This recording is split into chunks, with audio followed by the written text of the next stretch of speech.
You're watching Fine and Dandy. Cheers. Hi, my name's Cameron, and you need to check out the Fine and Dandy podcast. You are now watching Fine and Dandy. Watch the Fine and Dandy podcast. Good shit. Hey, what's up? We're Soe, and you're watching Fine and Dandy. Hey everyone, it's your boy Blacasso, and you're tuning in with Fine and Dandy.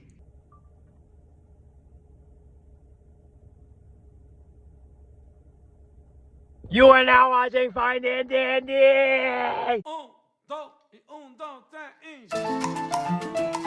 Bueno, sí.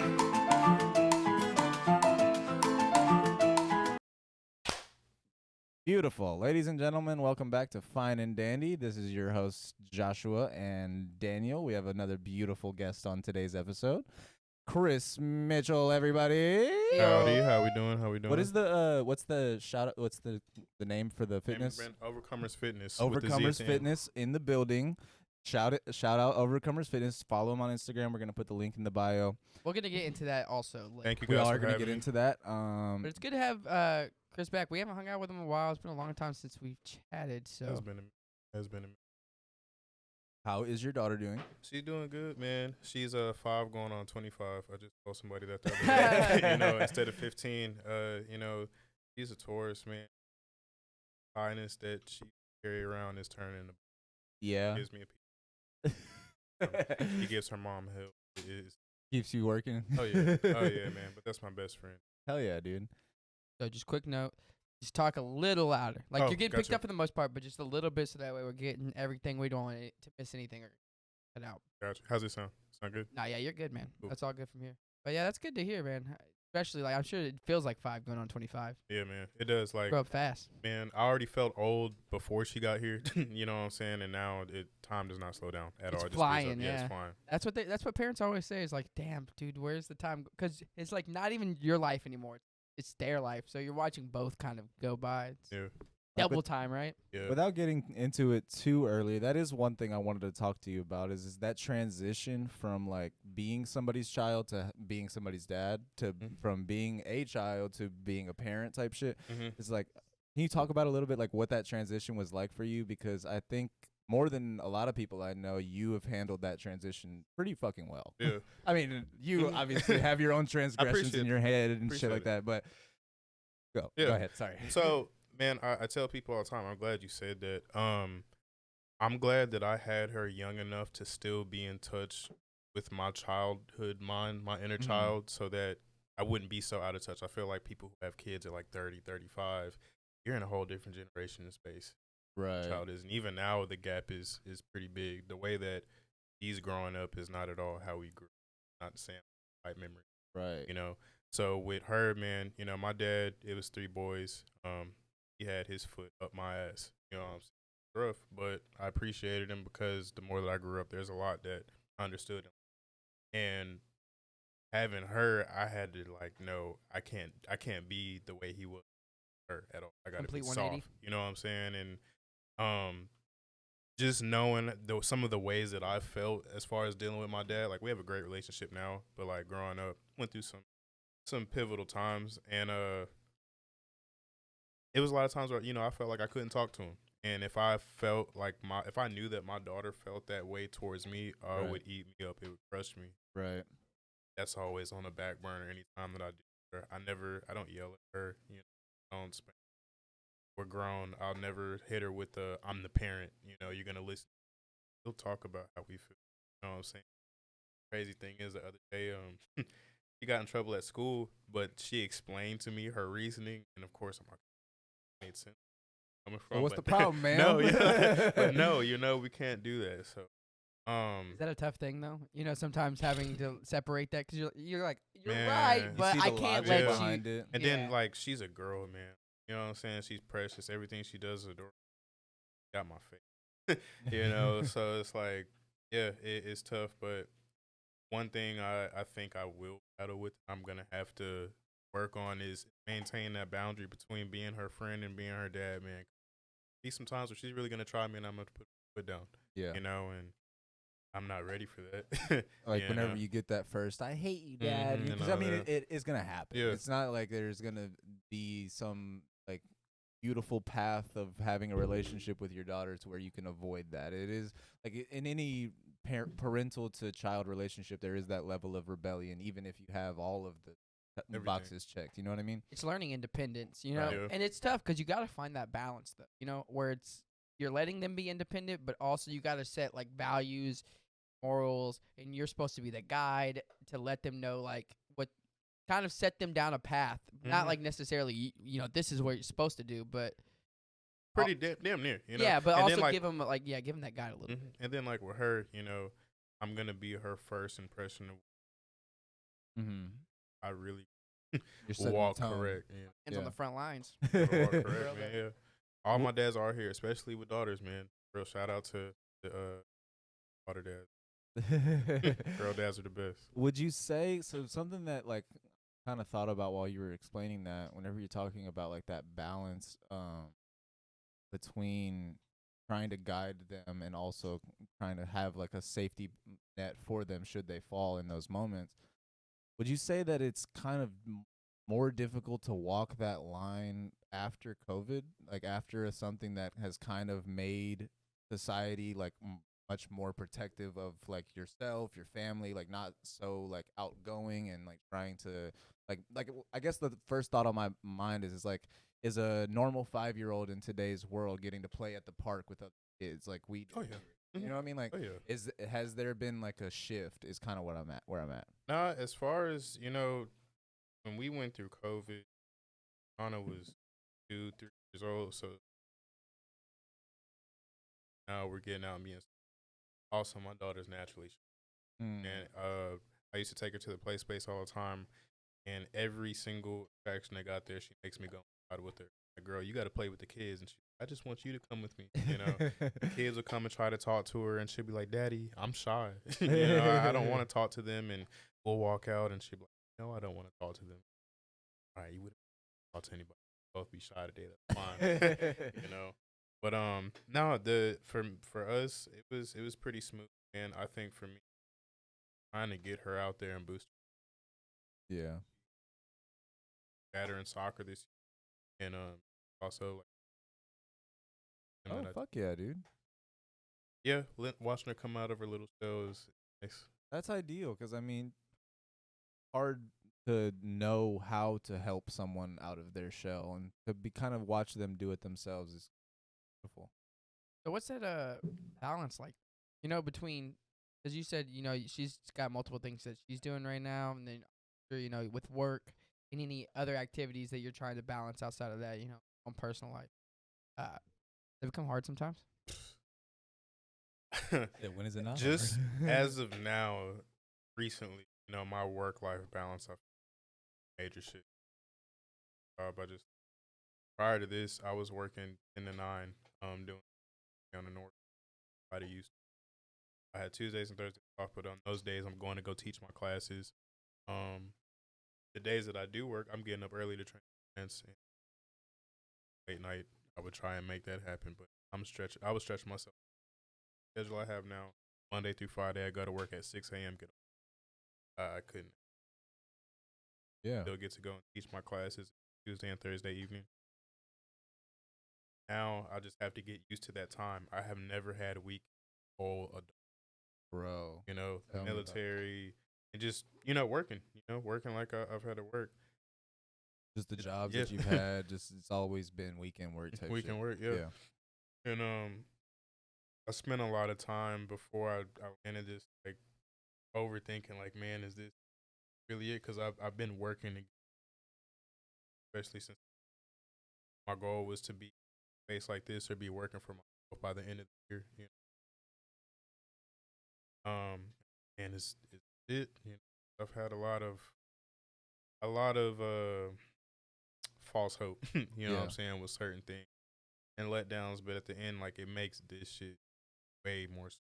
I'll say that's like a pivotal part of life, like an important lesson that like most of us learn in a weird way is like whenever you have these opportunities and they always sound good, or like something that's like this is gonna be a good moment for me, and then it falls through, which I'm sure a lot of people can relate to because it's just like you're like this is something that's gonna really change things, or this is something that I'm looking forward to going into, doesn't always work out the way that you want to. But you know, you learn from it, and if it, like I feel like at the end of the day, that makes you stronger too. 'Cause Oh, yeah. you're like, okay, you know, and also more aware. You're able to kind of, sift out the things that maybe aren't gonna work for you, or something that seems similar to what happened before. You're like, I don't know if that's gonna be good for me now. So now, Well, that more you're so, able to I think kinda- what it gives you perspective, gives you yeah. the availability to side of. Yeah. But once you get put in those shoes, you now are in, get to tell the story of them. And as you were saying, is that like there were points where you were spreading yourself too thin, and in those moments, it's hard to like even see that. It's hard to even recognize, damn, I'm doing too much right now. It's easy to be like, fuck, like shit, I got another class, I got to do that shit. Or sometimes you're like, I am, but I got to do what I do. You know what I'm Right. saying? I'll say this. I tell people all the time. I feel like the military skewered my perception of. I've always been unreasonably optimistic, pushed through, but in the military leadership that I served under, I mean, it pushed through. I mean, you not hurt. I remember one time I had an anchor chain. It was about 6 pounds. Fell on my foot, broken in 3. Right. I'm laying in our little ward that we had before they fly me back to Camp Lejeune. My chief walks in, that motherfucker. He knows exactly what happened to me. Slaps me right on my foot. Shit ain't hurt, bitch. You were an asshole, dog. But like shit like that, you know what I'm saying? Like Changes your mental for yeah, sure. nah, for real. I mean, that is Yeah. that pain is a mentality, and you can choose not to think about it or tap into it type thing. Like the fucking Rambo movie, whenever he's just sitting on the fucking wall, Yeah. he's not talking. Like, I mean, Yeah. you get to a certain point, it's like, I'm not feeling this But shit no more. They kind of got to train you on that sometimes, because depending, like, if Yeah. you want to further your career and whatever the case may be in the military, like you might end up in a situation where it's like you think this is bad, motherfucker. Yeah, It nah. could be worse. No, yeah, That's- he was that's a probably hitting your foot to find out if you were going to be a SEAL or not. See, look, that's a saying we used to say. You know, embrace the suck. Welcome to the suck. You gotta love this shit. There's a Jocko Willink used to say, it's the same like concept, but it's good. Like, oh, you didn't go your way today? Good. Now you get to push through the shit that you had to push through to be better. Yeah. Oh, your car didn't start today? Good. Yeah. Right. That David Goggins is an animal. I though. look at my shoes for 30 minutes in the morning before I put the motherfuckers on. Yeah, motherfucker. Yeah, David Goggins is a different animal. Though. That guy's mental is a whole different ball game. How old were you though when you went into the military? I was 18. So straight out of high school, you were like, what led to that decision? Was it just like at that point you were just like, I might as well? Was it the benefits or? my pop served in the Navy. Shout out to him. Shout out, And shout out Pops. And yeah, he told me a lot about it and definitely encouraged me to go. And once I saw the benefit, what it could do, I actually wanted to be an officer. It was not on straight, and I actually joined to be an air traffic controller. Right, that was what my original job was supposed to be. So I went to boot camp in Chicago, Great Lakes, Illinois. That was about 7 weeks, and then went to Pensacola, where my high school was. Thing they don't tell you about that job, one, in the civilian world, air traffic controllers have the highest suicide. Extremely.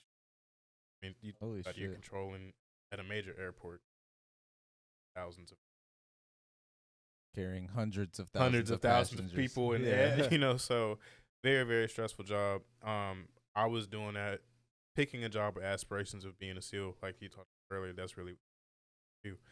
And before I joined, I mean, I was really gung ho with it. I was running 5 to 6, all type of calisthenics, watching YouTube videos of camping buds all the time. Trying to prepare my mind for that. It's that A school, man. So air traffic controllers have to know everything about the weather. They have to know everything about the craft and how to fly and the craft. The engineering behind it. Yeah, and shit. it's so much. So like, and it's very, very condensed. That school is about 4 months long, and you're probably going college course 2 years. Material. So we taking two. And like you said, in multiple different facets of material. It's not just engineering. It's not just like the weather, like constructs and things like that. It's all of it all at once. So like, if you guys watch the news coming up, that Doppler reading that you see comes across when all of that shit means something. Learn how to read that. What you know? each like, thing means, yeah. Everyone's just like, who gives a fuck about yeah, that? Exactly. You're like, I have to know what that means. That could save your life, Yeah, motherfucker. literally. Hey, was that one A or B? It's like, motherfucker, you're not paying attention. So, man, I got into that school. My birthday is around Memorial Day. Right before Memorial Day week. Bomb both of them. I get sent to the admin office. Lost your rate. We're going to that's deployed already, and you're going to be as a deck seaman. So, deck seaman in the Navy, you work under you work under the bosun mates, which is the oldest rate in the Navy, and the hardest work rate in the Navy. You know what I'm saying? Especially on the type of boat that I was on, which is an amphib. We carry Marines. We're known for transporting them where they gotta go. We're able to ballast and sink in the water and take in more. So we can take in LCUs. I don't know if you guys seen Saving Private Ryan, right? An amphibious craft. I was thinking that. Is it an animal? Is it like a submarine and amphibious craft? A submarine, technically. Is it a boat shaped like a frog? Or like, what are we talking about here, dude? So have y'all seen Saving Private Ryan? Yes. The boats that they were coming up on shore, those are LCU crafts, right? So those are amphibious crafts? That's one of them. I'm gonna look up another one for you. It's called the LCU. Where would help if we had the amphibious craft. Pull it up. But we also take in tanks in the too. future, though. So that was like one of the scariest ever watched because Marines would be stuffed 20. They drive off the ramp of the ship and drop straight into the water and will sink under for like.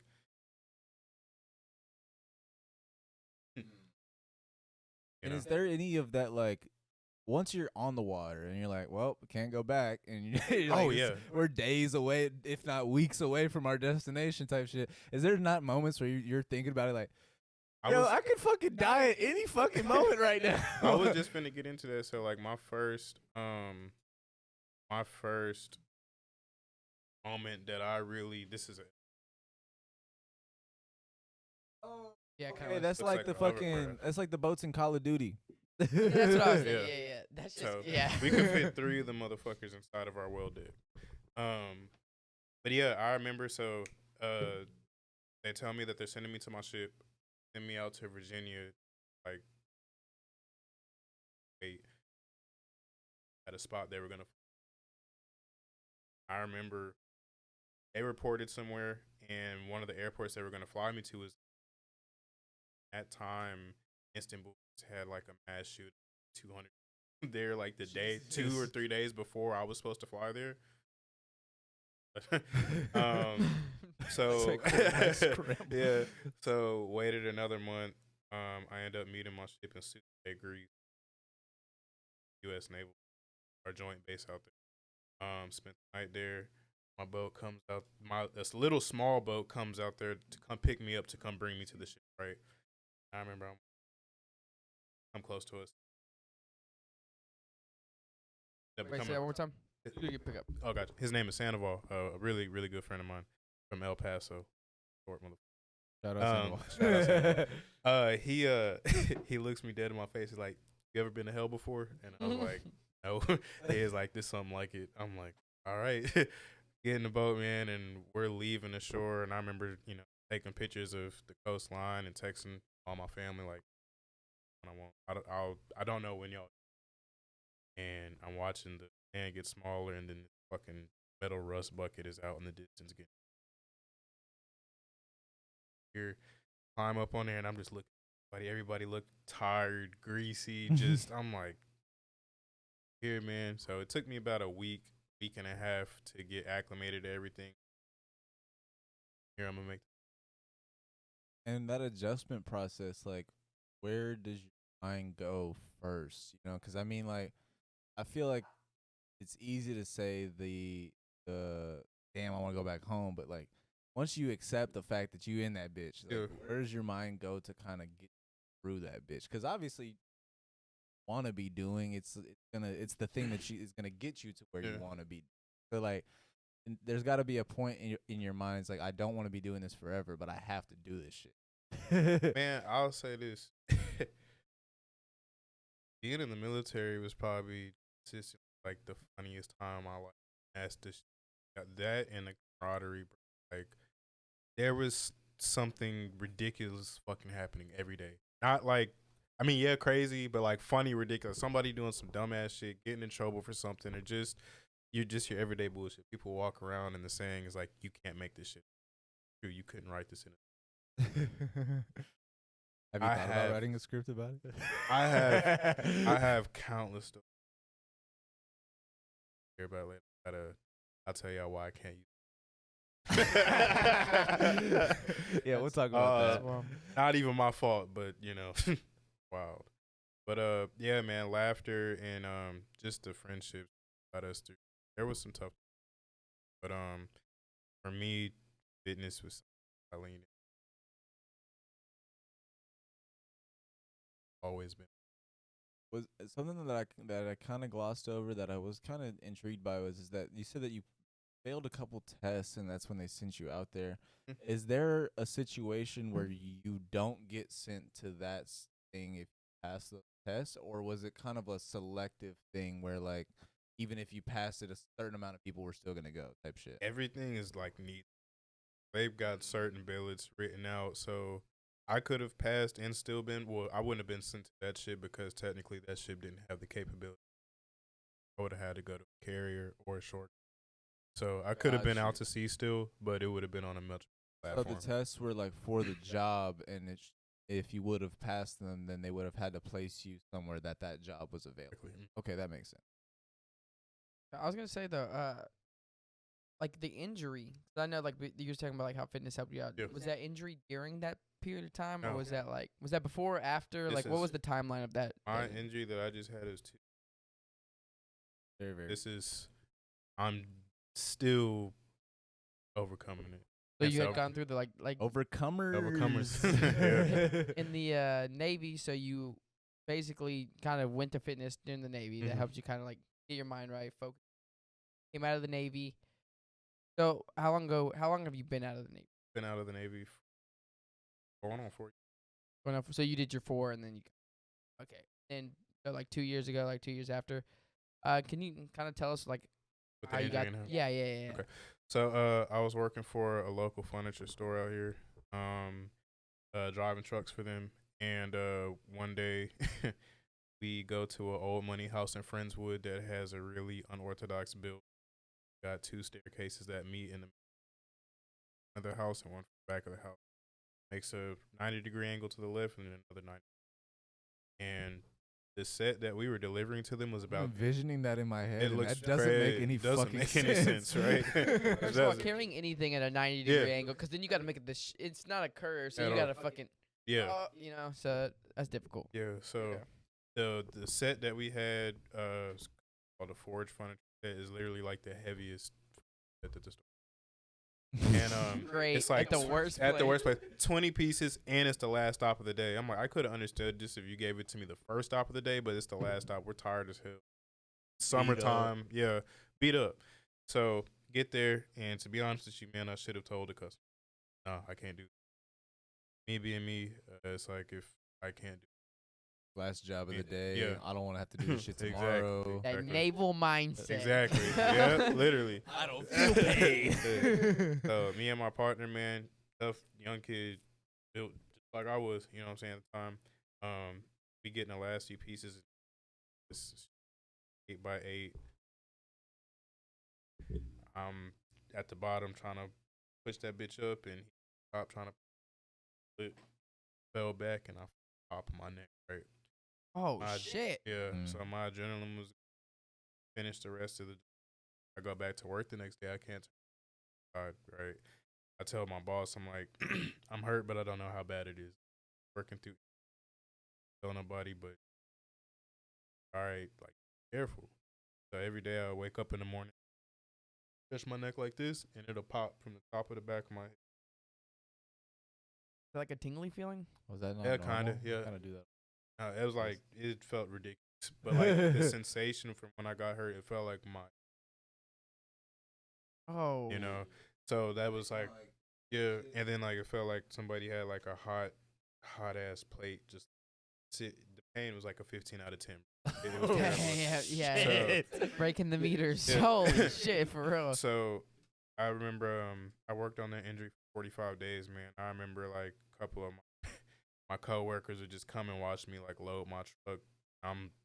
I would like load some shit and be like, person, and keep going. You And telling me that you were still working after that, and they were just looking at me and they're like, "What is wrong with you?" And I'm like, I can't, bro. Like I cannot. This shit costs a lot. Yeah. So man, one day did that self adjustment and got out through all my shit.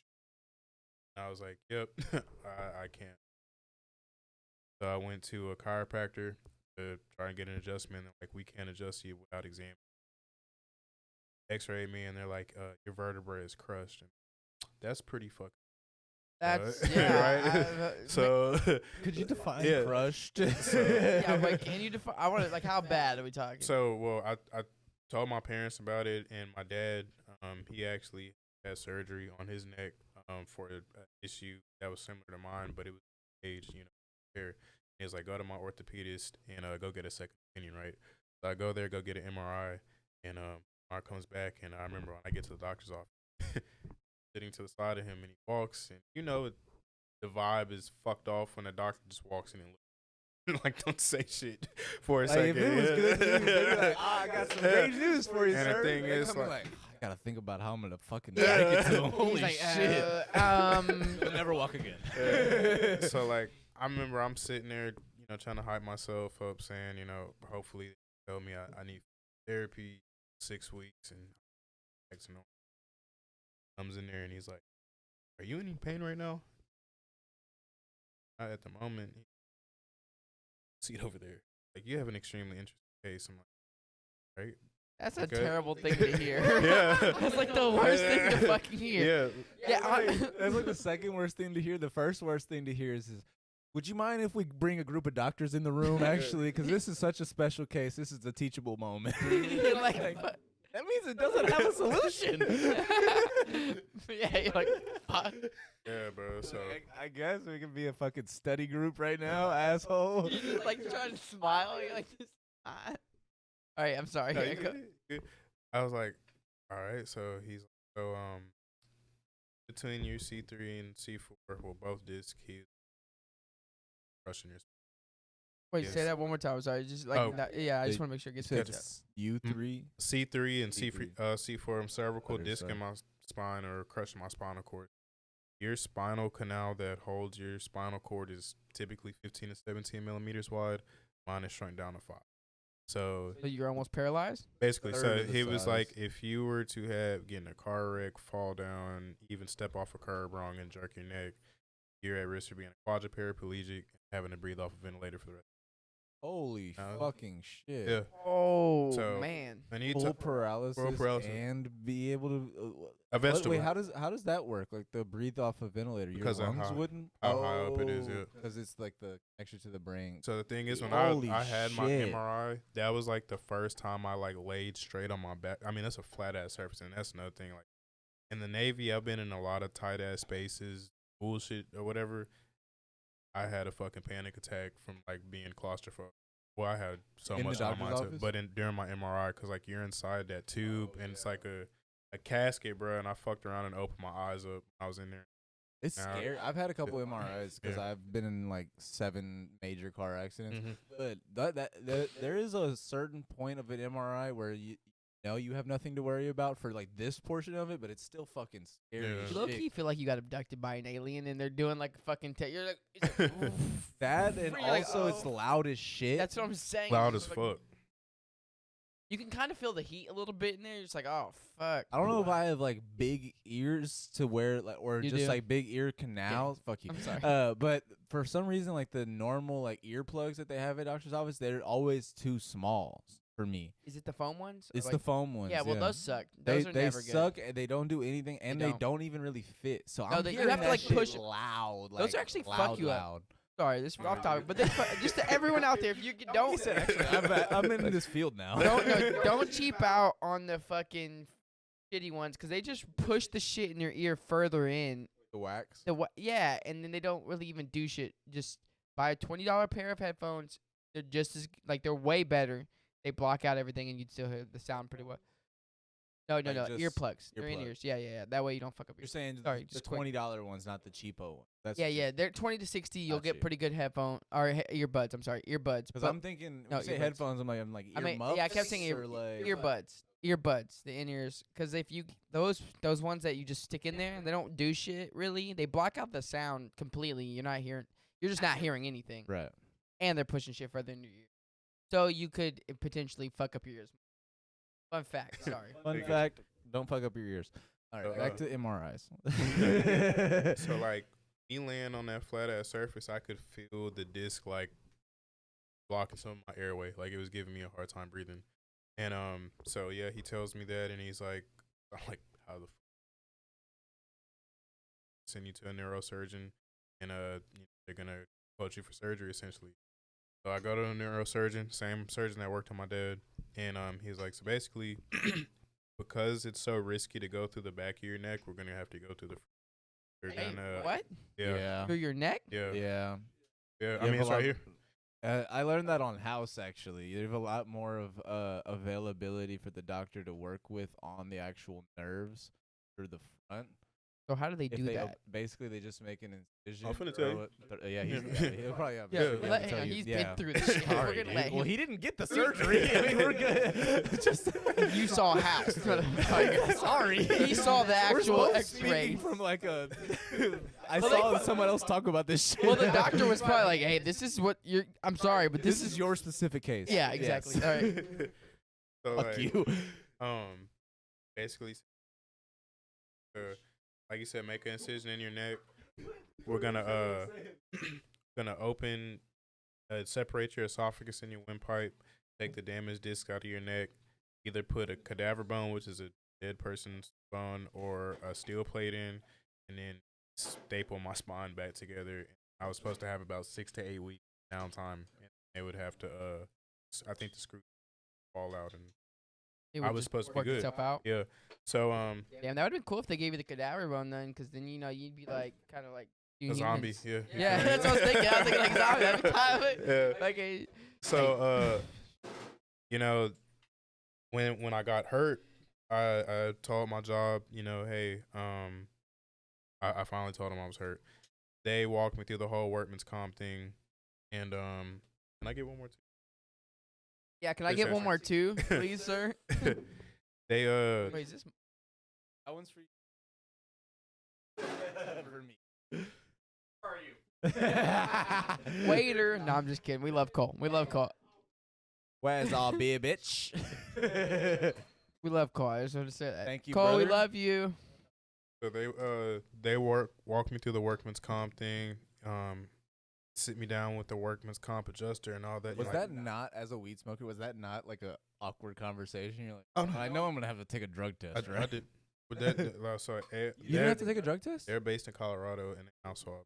Oh shit! Let's go. And then also because of how, like I was good on that. I was okay. That makes sense because I did hear like about nationwide companies that don't drug test on workers' comps because of like some states. Yeah. Well, not even some at this point. Most states have it legalized to a decriminalized position. Yeah. So every time I got hurt on the job, I would never talk about it. Because, I mean, I was like, I'm not taking a drug test. I'm going to have to take a drug test in Texas if you get hurt on the job. I guess if it's a Texas-based company. Yeah, but I think his company was probably like, you work hard. It's a Colorado-based company. Oh, fuck. Yeah. That's why I was asking that, because I've always had that nervousness in the back of my head of like, even if I get hurt on the job, I can't mention it. If I mention it, then I'm fucking going to have to either take a drug test that jeopardizes my job or fucking not get any treatment from this and lose my job. Damn. So, got working. So, like. Oh, no, that I didn't. So. You did. Wait. They just briefed him on it. So. That was also my phone.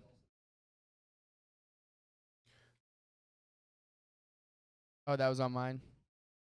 Well, I guess that'll be in the video. Apologies, real quick, you guys, to the pop up on my phone. I didn't charge my phone properly.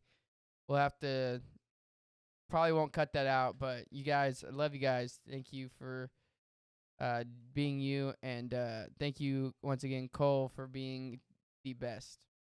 So there's that. But so you didn't get workman's comp. Did not. So they walked me through that whole process, and That's fucked up. I'm like, all right, cool. I can kind of relax a little bit, and then 2 weeks later, I get a call from another insurance telling me that my claim was denied because I filed the instant 30 days. And I was Yo, did they brief you on that beforehand? I feel like that's a lawsuit. Oh, Yeah, but I feel like that's a lawsuit because they have to Did you sign any papers and stuff? Like, did they let you know? Do you know? I signed. I signed on both sides. Like, I signed the workman's comp thing, and then I'm pretty sure during my hiring process, signing something Yeah. that had that in there. That's fucked up. But and I'm gonna get a lot, and that's why I won't say that. But yeah. So that happens, and then they try to guarantee me a position inside the company that would work with my limitations physically, and that ends up. And That's fucked up. it is fucked up. Went through a few life changes, some difficult moments. America. And, I end up moving in with a friend of mine, and I went to go work at LA Fitness, and I met a trainer there, a good friend of mine. Jay. And Shout out Jay. Shout out the homie who shout let out you Jay. move in with them too. Honestly, yeah, real. he's an Army vet. He trains people now because he's bored. And whenever I met him, I told him about my injury. He's like, "Look, man, don't get that surgery. I've herniated 3 discs in my back, and I've been powerlifting. I was 25. He was like, you'll never be the same." Put together a program for me. All my workouts were on my shoulders, traps, back, the back up, neck. And before the injury happened, I was 185, like 7%.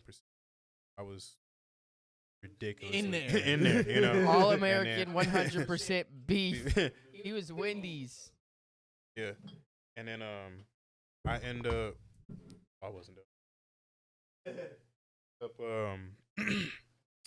I end up. No, I was down. I'm sorry. Your beer, give me your shit right now. My bad. I end up losing about 30 to 40 pounds, man. I got pretty skinny, and getting back in the gym. The hardest part was the mental aspect. You know what I'm saying? Wait, so quick question. Go ahead. So you're saying you didn't get the surgery, right? So it was all physical therapy basically that brought you back. Self-taught physical therapy. Dude, basically. that's really crazy because the doctor's like, you could step wrong, you're paralyzed. Yeah. You're like, Yeah. I'm gonna self-teach myself. I'll figure it out. Yeah, You literally. did, and I think that's that Navy shit. Yeah. It's not. It is. It is. I just thought it was funny. It's a portion of it, but I mean, it's a little deeper than that because Don't kids don't do go to that. the Navy. They'll help you. don't do that. Oh, but damn. So basically, you just kind of work through that, and you're self-adjusted. Yeah, so I end up, the mental part, like I said, was the hardest part, man. I used to feel like I had a second gear when most people would get tired, especially and just be able to push through. I lost that. And I would get in the gym and try to find that, and it was like, I'm never going to find where I'm not going to be the same. Fuck it, I'm not the same. Kept going, and I kept getting stronger, man. And then over time, I knew that I was improving because I'm getting stronger. I'm starting to get bigger. And I scheduled with my doctor, October. And I remember I walk in there, and excuse my friend, it's without surgery. So Like that. I was like, I mean, there's no way that my daughter's soccer and be active, and I'm not going to be able to run around with her. I'm not going to. I want to be 40, 50, 60 years old and be able to run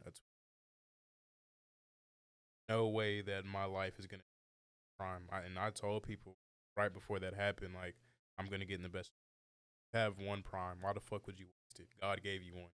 You know what I'm saying? And wanted to take full. You just sit there and face that being taken away from me. Isn't that crazy though? I But was I having this mean- conversation the other day, just real quick. It's Yeah. just that the like medical system, like doctors, they like half the time they just don't know. Oh no, yeah, I was. They're like, how did you do that? That's Fuck crazy. what a doctor Like, gotta say. I think you Fuck were what having a doctor that, I gotta think you were say. having that conversation with me because I was talking to you about some shit that I've seen. Like I'd never been in the medical field before the job that I have, and in the job that I have, it really woke me up to a. Not even really in like the physical therapy side of life or even the biology side. I'm just working with people's teeth, and even that. And even that, and even as simple as somebody's just like one target area of like it's the mouth, you know what I mean? Like this, we got a bunch of different parts of our body, but this is just one part. Even just that one part, I'm seeing a bunch of people cut corners. It's like, god damn. Yeah, that's fucked up though.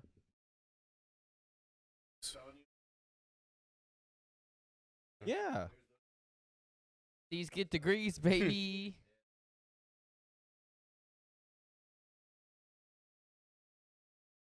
But additionally, in the medical field, there's also the realistic viewpoint that the degree is just the information. You still have to apply it. You still have to have experience, like from person to person, to be able to have your patient trust you, and what you're saying is actually true. Like that takes a skill of being personable with a person.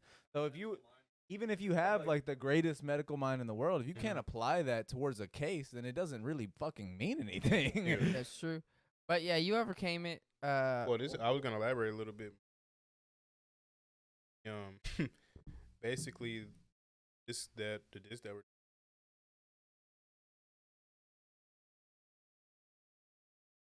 Wait, what? Disintegrated, yeah, as the- if the wait. human torch Can you go over that one? You said blew fire what upon them. the disintegrated? disc. The So the- C3 and 4. The disc that was connecting the two.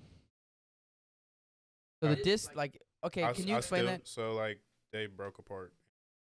Like, so there's a Floating. disc between like your neck. So your vertebrae, yeah. there's like a little disc that's in between each one and the cartilage.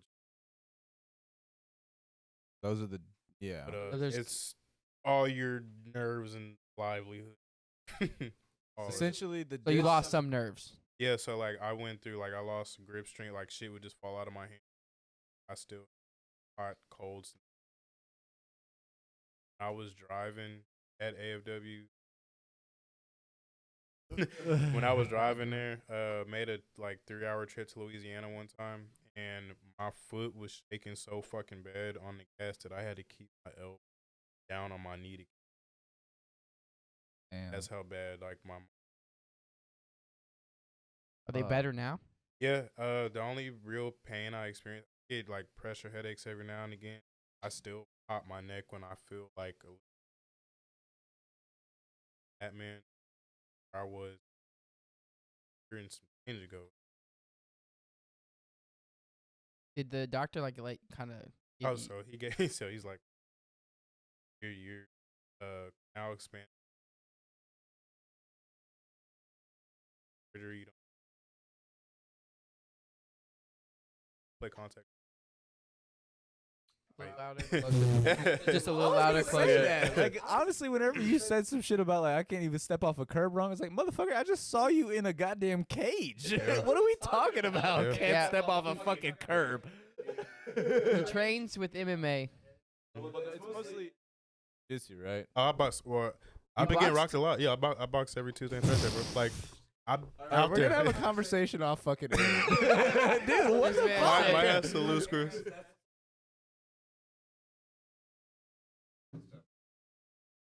Therapy shit? Mhm. Oh, the got you. Mm-hmm. The government. Yeah. Yeah. Fucked. But you're risking it, so that's dope as shit. Yeah. Hey, you're still put. Yeah. Yeah. Maybe you should be a pussy Yeah. today. It's crazy as fuck. People especially the people that are close to me, that crazy. You're fucking insane. my one of those people now. but like Getting all If this I wasn't information. before. Getting all the information. If I wasn't before, now I have a different Christmas card for you.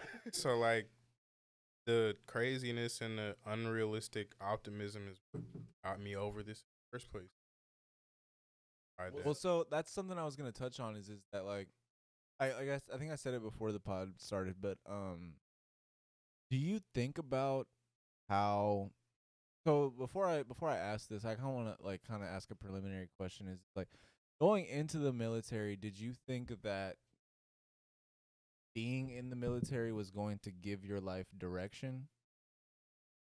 And if so, you say yes, but so then my following question would be: is it not wild that the direction your life is going in is something that was taken after you got out of the military? Mhm. Like if that person that was going into the military thinking that you were going to get direction out of that, not knowing the true direction that you were going to be on, true path that you wanted to be on, was something that you would not experience until after. And maybe, yeah, not maybe, definitely you took a lot of those values from the things that you had. But talk about that a little bit, like, and how that adjustment that you had to make. I was just going to harp on this. Like, because of that experience, and like I said, man, the leadership that I worked under, they're real old school, man. I had one guy was from Camden, New Jersey. Where Camden, New Jersey is the top 10 murder. Shout out 20 Mark. years. Fucking. Other one was from Bridgeport, Connecticut, which is another rough part of the North, and Boston, Massachusetts. My chief, 5'4" motherfucker that thought he was a Miami Vice Lord. He talked like he was Scarface, fight you, cuss you out, and all that shit. Kind of man syndrome. Kind of a piece of shit human, Napoleon but like syndrome. as far as like being cold at his job, having our fucking back, that dude has done a lot for me personally. Great leader, the greatest leader boss I've ever seen. It's like the dude that whether you like him or not, you're glad he's on your team. Exactly. And not on the other. Exactly. And if he's not on your team, you right, fucking hate him because he has pull. He will make shit happen, bro. Like this motherfucker has made shit happen. He fought for me to see my daughter be born, and like I will to get you a trip back. Yeah, and I will always be in. I like that though. I'm sorry to interrupt just a little bit. That touches me because it's like I feel like a lot of people always. That's a good perspective because a lot of people always see things like the people who are like up front, just nice and kind, right? But like the people who are gonna be on your side or like fight for you, Assholes. it's not always a pretty face. Assholes. Yeah, it's not always a pretty face, but the motherfuckers that are gonna show up at the end of the day might not be the person you want to. Like you're like, this is the person I imagine showing up. Isn't always that person, but like. Oh, bro, that is actual. But like it's like when you really think about it, I'd Almost rather never that person. No, to be I fair. would rather someone who's genuine and maybe like a dickhead at times, but like someone is like they're gonna show up when the time's necessary. Like someone that does what they say and say what they do. Yeah, and nothing less. Exactly. You know what I mean? Is that there's no extra fluff around it. Right. It's like I'm not trying to be somebody that I'm not, and I'm not willing to be somebody that I'm. That would. This is don't. Well, don't. Well, just don't feel so much better about yourself. How about that? That was one of my biggest adjustments post military. Look into the PlayStations. Check on that. Is on the other side. Dealing with leadership that's not like that. You know what I'm saying? There's no boss out here that's gonna have your back in that type of sense. No. And I had to learn that. And it was a tough pill to swallow. Like, damn, that's something I'll probably never find again. Yeah. Well, maybe not. Can't find it. See, that's the thing that I like kind of look at. Is that maybe you won't find it again in a person, but maybe you can find it again in yourself, being that for another person. And that's the thing is that like maybe that's all that needed to be. Maybe you'll never find it again for purpose, because that if you never find it again, because you weren't, you know what I mean? It's like maybe that's why we're given some of these experiences with certain people that, whether we liked them or not in that moment, stick with us in the way that like, damn, you're a fucking person that thinks the same way that I think, that it lives the same 24 hours that I live, But I don't know if before I met you, I would have ever been willing to do what you just did for me. Yeah. Type shit. Yeah. And that's where it becomes like, maybe I needed to meet you. Maybe I needed to have this experience with you to be able to do the things that I kind of like. No, I don't think you had to get injured to find your path, but it kind of ended up that way. In the way that a couch had to fall, or a cabinet, what is it called? A fucking Chest, big ass fucking cabinet. Yeah. fucking chest had to fall on you for you to kind of get a direction made, like a path made for you to kind of walk, if that makes sense. Yeah, like you don't want the tragedies in your life to have a purpose, but it's weird how they do. You know what I mean? It took a lot of time for me to truly be grateful for the whole situation. Like I said, mentally, as a man, I feel like a lot of us pride ourselves able to work and all that, and all of that was true. You know what I'm saying? My ability to provide for myself. Somebody wanted to have a fair shot at me.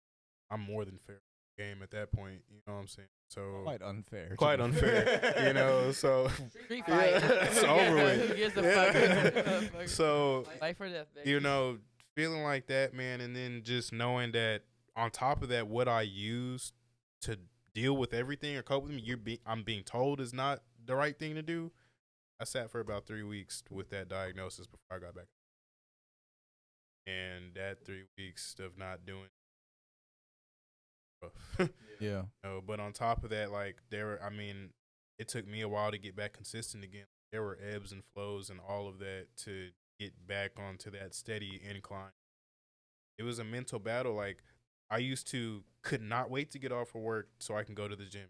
Then it was like, damn, get off of work now. I want to go. Tired. And usually I push through, my body hurts and I'm tired, but now my body really fucking hurts and I'm tired, you know, and plus I'm 15 mentally out of 10 tired. is different than 9 out of 10. Exactly. So, Like, can you kind of dive a little bit deeper into that whole time? mhm. Like where like you were going through like Those 3 weeks, so you're yeah, saying? yeah, yeah. Well, shit, I mean, really, Or like when you first got the diagnosis and just like that, yeah, that whole man, I period mean, of time. I was damn near bedridden. You know, there would be days where I would be crying, bro. Yeah. How bad. Shout out to my family being there for Mm-hmm. I I mean, I'm not even gonna lie. Like, my brother recently hurt his back, and right Jacob? after, yeah, Jacob. Right, I'm talking about literally day after he got to go Wait, what back happened? in. He hurt his back in the gym. I don't remember exactly what he was doing, like what lifts or how he hurt it exactly, but essentially he hurt his back in the gym. He was going to physical therapy for a while. I did not know that. Probably like 4 to 6 weeks. How long He ago was out that? of the gym. No, not that long ago. This year. Okay, yeah. I didn't know that. Damn. 4 to 6 weeks. He's going to physical therapy. Probably a little bit longer than that. Honestly, it was probably like 6 to 8 weeks. Literally, the moment he got cleared back in the gym, hurt himself. And there was this moment of like, and hearing this from you is just like kind of infuriating me even more. But there was this moment of anger where I was like, "You stupid fucking idiot! Why?" Like I am somebody that doesn't go to the gym as often as I should. So I obviously don't have that same drive of like you're saying, like can't wait to get off of work so I can go to the gym. He is that person. He is that person, and I can get that idea of like wanting to scratch that itch, but I will not get it to that extent. It's like if you have a medical reason to not be in the gym, please Here's something funny. get out of the fucking gym. I'm in the gym pretty consistently now, but this was like a while back. This was like years ago. Now, like, cause yeah, I took a long break. I've been in the gym maybe like a little over a year now, back in the gym consistently. But this was probably like 4 or 5 years ago. I broke like my elbow. I cracked it longboarding because I'm a dumbass. I was going down the bridge. Remember the senior year, right? Yeah, it was a hairline fracture, but I fucked it up. Had to put my shit in a sling for like 3 weeks. It was like literally they were like, yeah, put it in for 3 weeks, but like I wouldn't do I wouldn't lift weight. I wouldn't go do anything. Like as soon as that shit was 3 weeks up, I was like back in that bitch just fucking. Like, they said 3 weeks. I waited 21 days. I was like, it feels pretty good. I feel like I'm good. Hey, shit, I'm all right now. I don't know. It's just not fucked up. I can feel like the weather changing in my shit, but like I guess it's that's not That's across- another thing too. You can feel it like whenever. Cold, Yeah. bro. That shit fucks with you. It like the shivering is like when it's 40 degrees to anybody else, it's probably 20 degrees. I do get that because I have back problems. Like I have herniated discs in I don't remember. But the top ones. That's a seat. But I don't really feel that much pain throughout the year until it gets cold. Whenever it gets cold and I vibrating because it's shivering type shit, that shit hurts like a motherfucker. That shit hurts like a motherfucker. Yeah. But that is like probably the only time of the year that I actually feel back pain. I have a lot of back like soreness that I deal with. Right. Bro. Right. Right. Fucking terrible, like, bro. I don't know if you know like the curves. That's a crazy explanation of that. That's literally what it feels like, though. Well, so what I was told is that like at the top it's kind of like, so you know how scoliosis is when your spine is like like kind of like that. My shit is like, you know how there's curves in your spine going like vertically though, right? My shit is too straight. Like I don't have the curve at the top like that like yeah. So it's like it's too straight, and the discs that are like in that where that curve should be have been herniated type shit. I was told it's because of all the car accidents I've been in, but it's also because posture is horrible. I've been told. Yeah.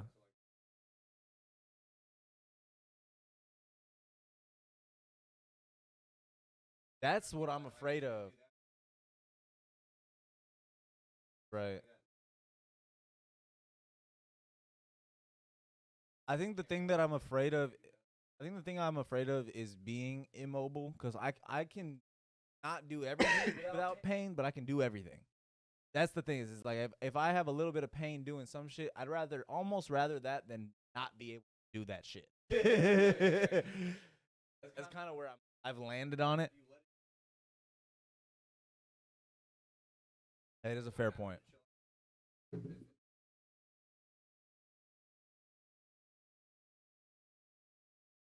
That's such a white dude thing.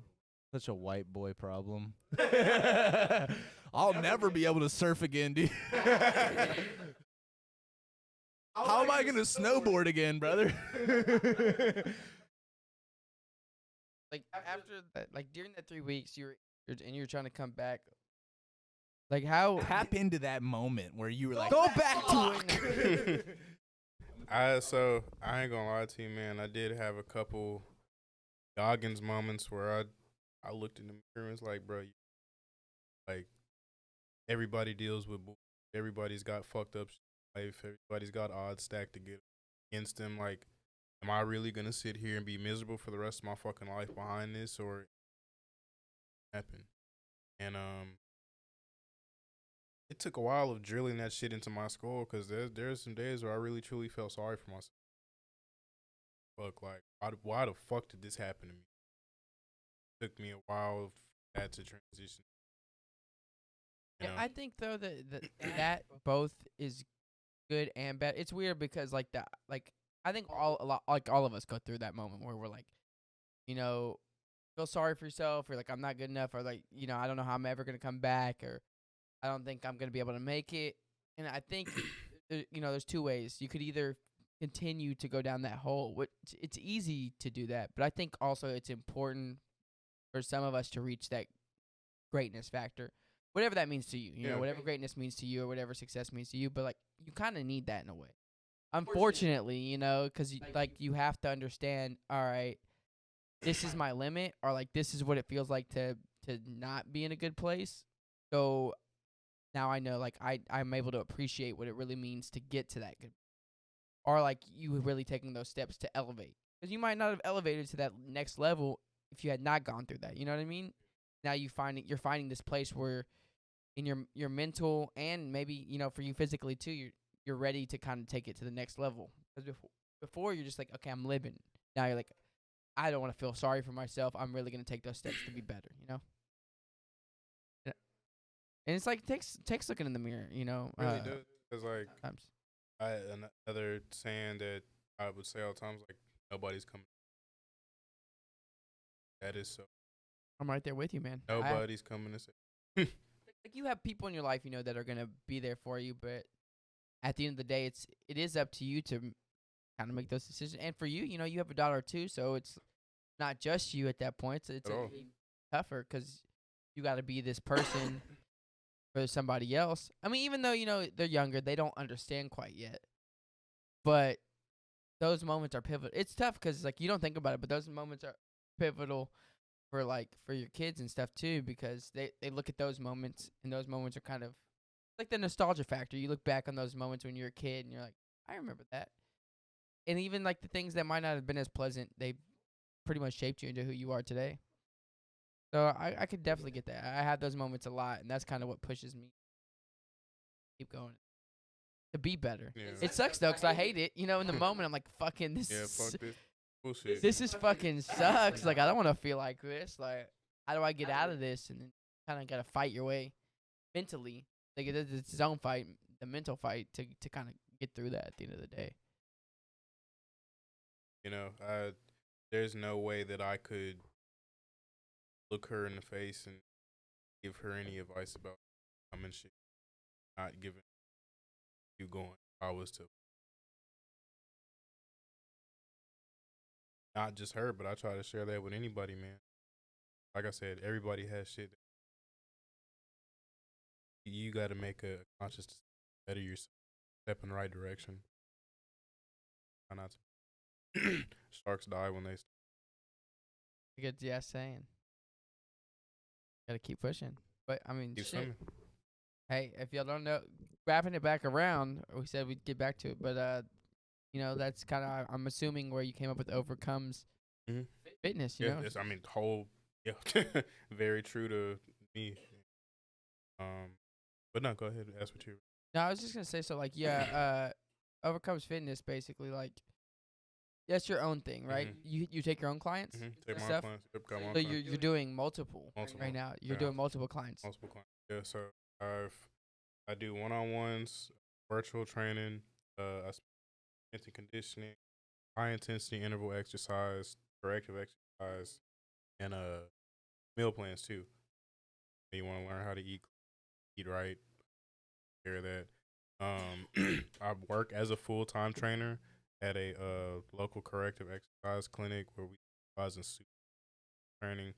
Something that I'm new to, not very familiar with, but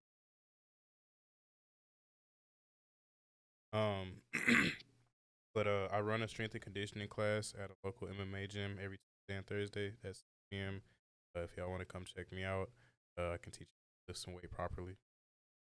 You want to end up like Jacob? Yeah, you want to end up like Jacob. You still making music? Yeah, I actually, man, I'm still making the beats. Dude, my man was. I remember him posting. He was on. He said, "I'm on my Kanye shit." Yeah. Yeah. What was it, like 10 beats a day, or was it 5 beats a day? Yeah.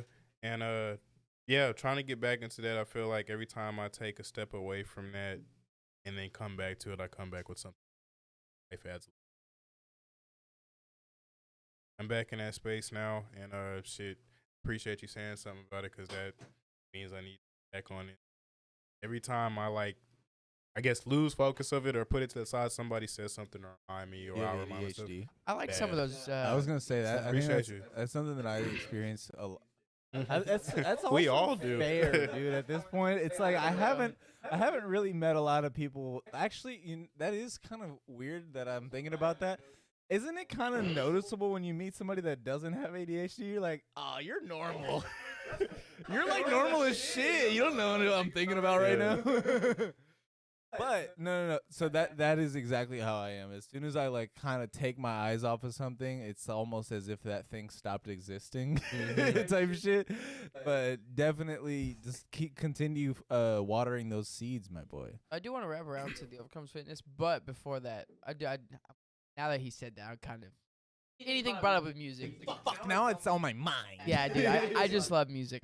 So I gotta wrap back up. Like, for you, is it just a thing that you like to do to kind of just get in your own zone that you love, or do you ever do you have goals for it? Do you see yourself doing anything with it? Like maybe just producing and like sending people music and people buying shit off of you? Yeah. Or have you ever thought about, I hate being a proprietor here, you ever learn how to DJ and you make anything, you could always throw some of your own shit in there. You know what I mean? Proprietor, is that what you said?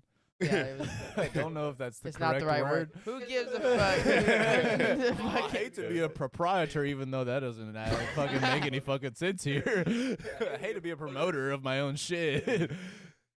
That's what you were trying to say.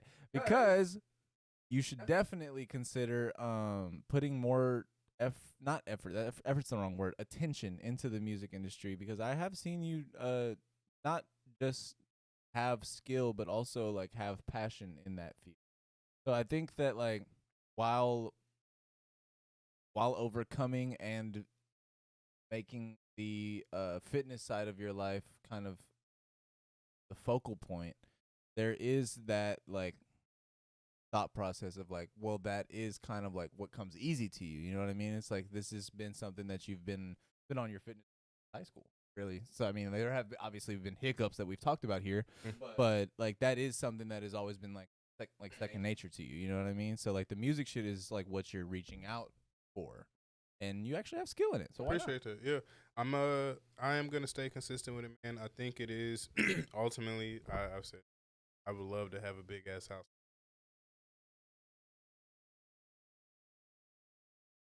Yeah. Wait, talk louder. Say that all again, because none of it got picked up. I would love to have a big ass house with this big ass booty bitches. He didn't say that. Look, with the studio. I thought he said that. I don't know, dude. With a studio. Mom, if you watching that, you didn't hear that. But yeah, studio. People just come up, pull up, make music, and have a great time. I have sold beats here and there. It hadn't really been consistent. I need to get better at like putting them. There's several platforms that I'm on. I just haven't been consistent as far as marketing them. You know, artistic process is a fucking. It's crazy. It's this crazy. anyways. It is also difficult being like, because I mean everyone has to be at this beginning stages, but being your own manager in any field is difficult. Because I mean you have to worry about what you're creating as well as how it's being put out there.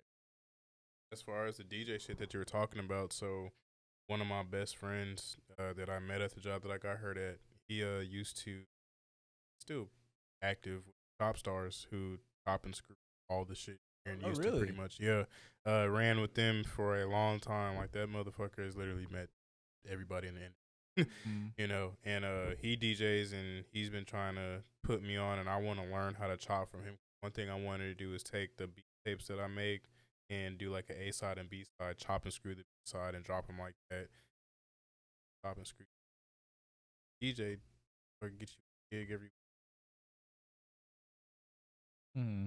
I throw shows, so I mean, I wouldn't be against. I like to put you on. I would definitely throw something, put you on. Yeah. Just because like for the city, you know what I mean? Yeah. It's that's Houston culture, Yeah, right facts. there. I love my shit. I love everything chop.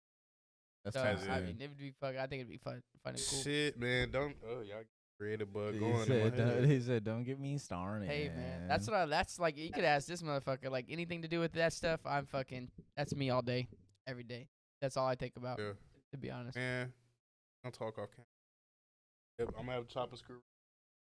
Take some sauté out.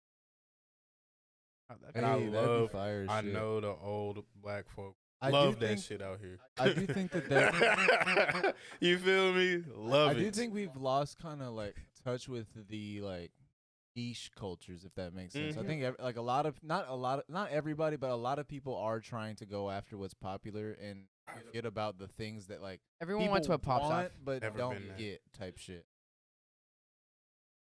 Oh yeah. Oh, community.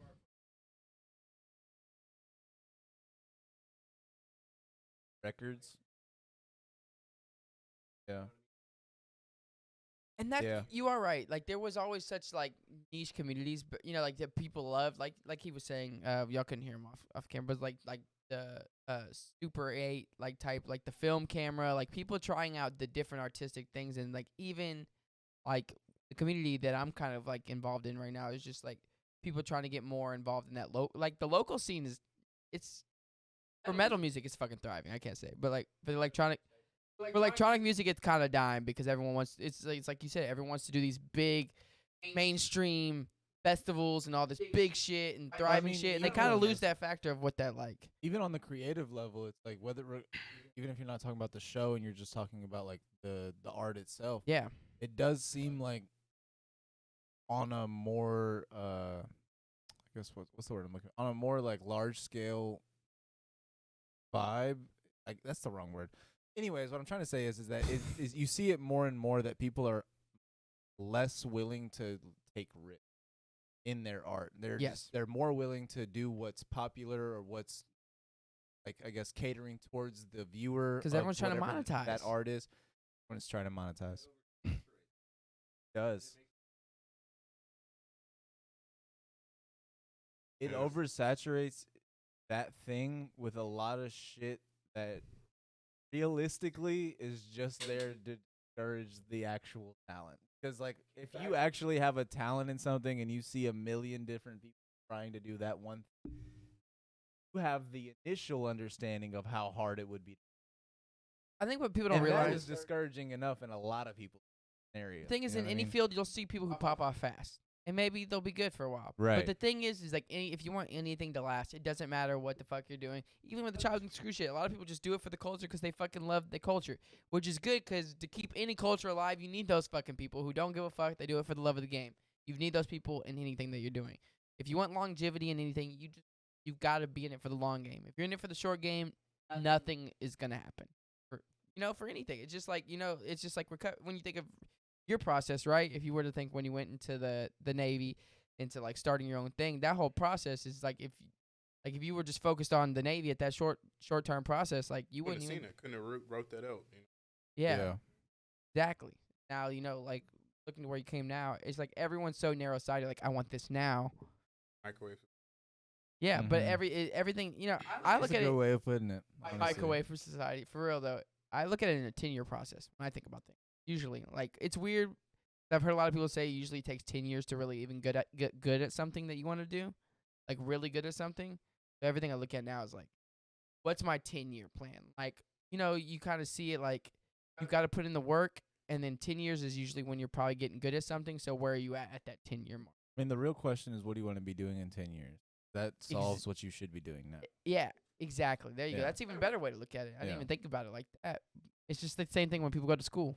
Oh, if you're gonna, be somewhere in 5 years, you might as well have gone to school and graduated and get a degree. And I get that fucking thought process about the military every fucking week. I'm like, God damn it, I wasted at least 5 years of my life. I could have benefits right now. You asshole. I could have a Mustang. Where did that come from? Camaro. I'm sorry. I sacrificed my life for it. Nah, so tell us a little bit though, like because as I said, we wrap back around about the overcomes.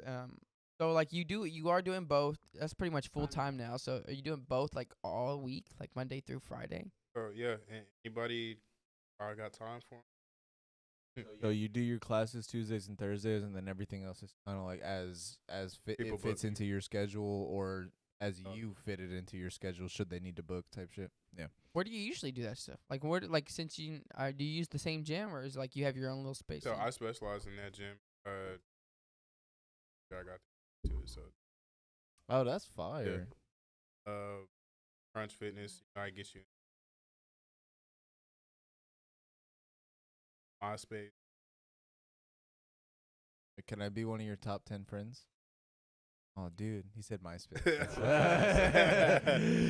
So, one time, what was the Instagram and the Twitter, Facebook, any of the? Just let us know it all. So, Give it. Instagram is just Overcomers. Overcomers with a Z. .fit. Facebook. No one heard any of that. None of that got picked up. I'm sorry. No, you Let's good. Go. The Overcomers Fitness part? No, right after you said Facebook, Overcomers Fitness. Yeah. Facebook is Chris Mitchell if you want to follow me there.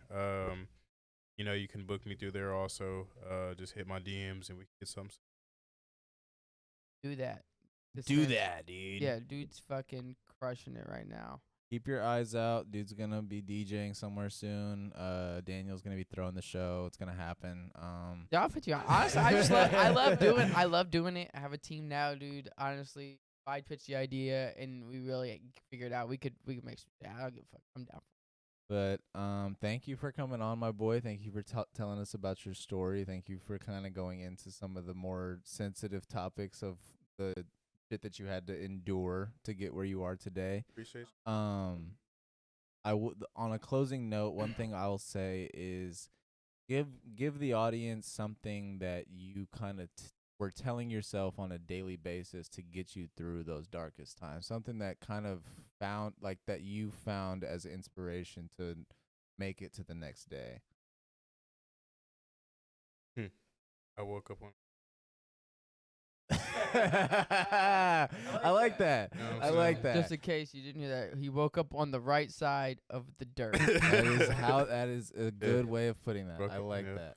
What was it? Embrace the suck or enjoy the suck? Enjoy the suck. Enjoy the suck. And it's like, Enjoy man, the suck. I'm here. Hey, It is what it is. it is what it is.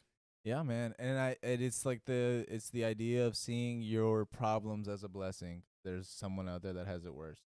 You know what I mean? Someone that like yourself that am going to try to keep out of the boxing gym. I don't know what I can do about that, but I'll fucking scold you if I can. The fucked up part about like people having worse problems than you or whatever is like every time I would tell somebody about my shit, they're like, I haven't been through shit, and I'm like, oh damn, people have it worse out there. I haven't met them yet. Like, now someone out there has it worse, and they get to you like, I think you take the cake. hey. Hey, somebody out there.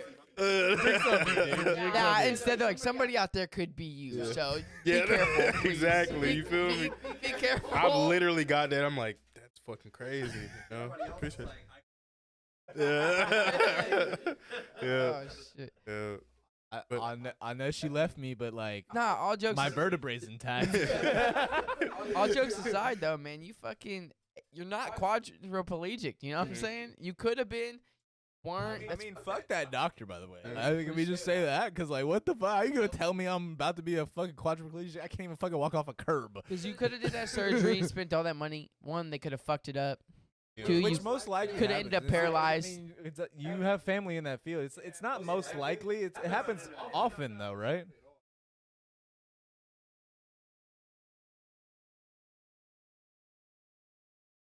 That doesn't sound like it's gonna go well. Most likely gonna go well with hiccups. That's what it said.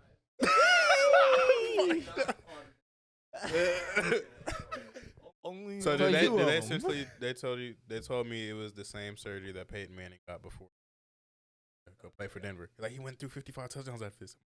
Sounds great. I'm not Peyton Manning. Yeah. I don't have Peyton Manning's contract, motherfucker. I don't think you were his doctor. You're like, am I looking to throw 55 touchdowns? This is the surgery Peyton Manning got? Are you the guy that did that, or?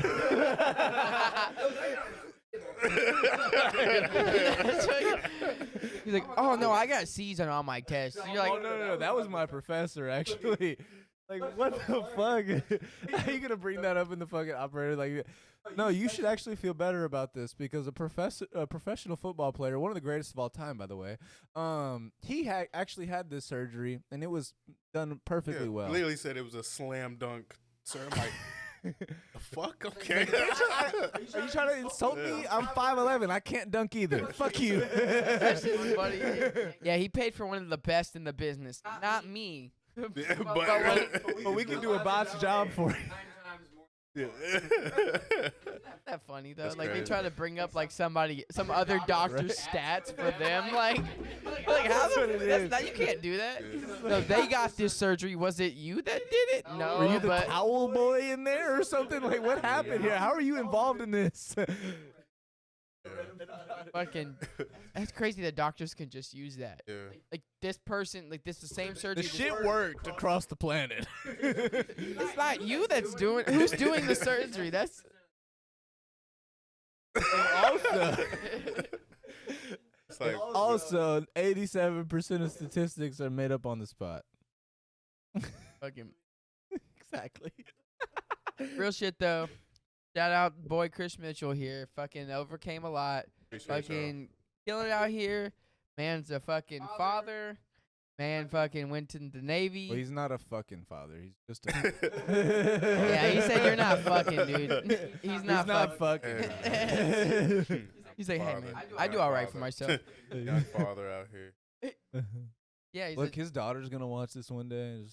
How about you paint a good picture for the man, not talk about. Hey, how no, much shout of a out all man my he girl is. dads though, for real. Girl dads are the best. Shout out girl dads. But man's a father. Man fucking went in the Navy, overcame injury. Now, he's doing Overcomes Fitness. So book with him, dude. He even does the nutrition. Honestly, that's a pretty big thing. I feel like a lot of what are they called? Trainers, personal trainers don't do the nutrition part of it, and I think that's a big part. That's actually one of the biggest parts. Unbig your fucking back, please. Come with me. I like that slogan, honestly. What is it? I know that was a joke, Unbig but I your love back. that. Unbig Unbig your fucking back with me, Chris Mitchell. Overcome that big ass back. Chris is the name. Fucking on the back. Unbacking your shit is the game.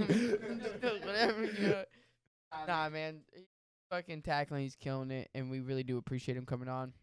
It was a pleasure, and honestly, the stories are great. Like everything.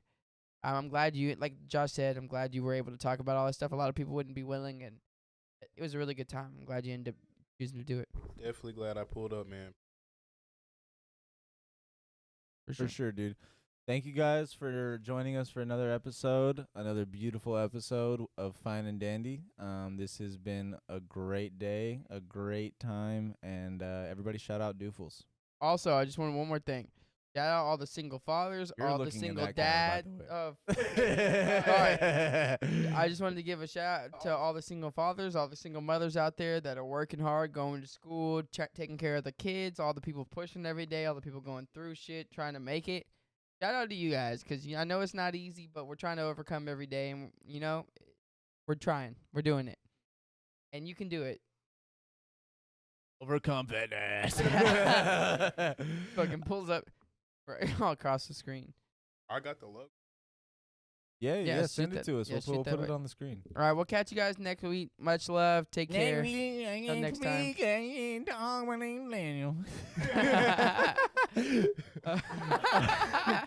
Later, y'all. Later, guys.